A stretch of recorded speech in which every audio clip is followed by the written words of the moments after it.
Hi everyone, what's up? It's Megan Rocker PH and welcome to my YouTube channel. So for today's video, we're gonna react to the third episode of Don't Say No, the series, together with the two lead characters. We have Fayat and Leo. So I am so excited to watch for this episode. And later, magbibigay tayo ng komento ukol sa ating napanood for this episode 3. Pero bago na ang lahat, huwag niyo pong kalimutan mag-subscribe sa aking YouTube channel. Isama niyo na rin po ang notification bell para updated kayo or ma-notify kayo sa mga reaction video, okay? So let's begin.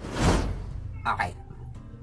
So this is a previously of Don't Say No, the series episode 2.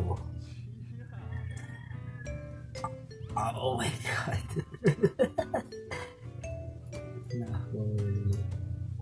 Okay, so this is the beginning of the episode 3.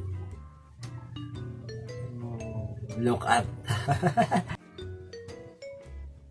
Okay.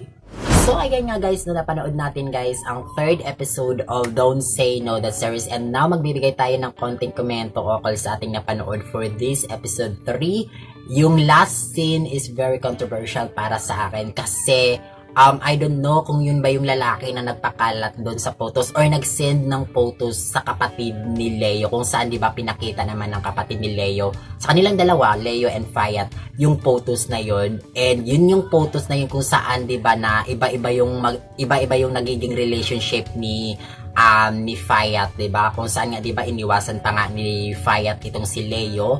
And then yun, nagkaliwanagan sila na kung ano man yung nangyari sa past is past and future is future, and yun. So nagkaliwanagan silang dalawa, itong si Leo and Fayat, and of course naintindihan din naman or naiintindihan naman ni Fayat yung explanation ni Leo para sa kanya, and thank God nagkaroon na sila ng closure about dun sa past ni Fayat guys. Pero ganun pa rin naman, hindi pa rin sila nagkaayos ng father ni Fayat kasi meron talaga silang alitan doon pa about dun sa bagong family na kinakasama ngayon ng father ni Fayat. And now balik tayo dun sa lalaki na yun, kung sino man yun. I think siya yun. So kung siya yun, baka siya yung ex-boyfriend or ex-relationship ni Fayat. And I don't know, my God. Malalaman natin yan guys sa susunod na episode 4 kung saan mapapanood natin next week, Friday. Pero dito sa atin sa Pilipinas is Saturday early morning na natin napapanood ang Don't Say No, the series, exclusive sa isang application na Line TV.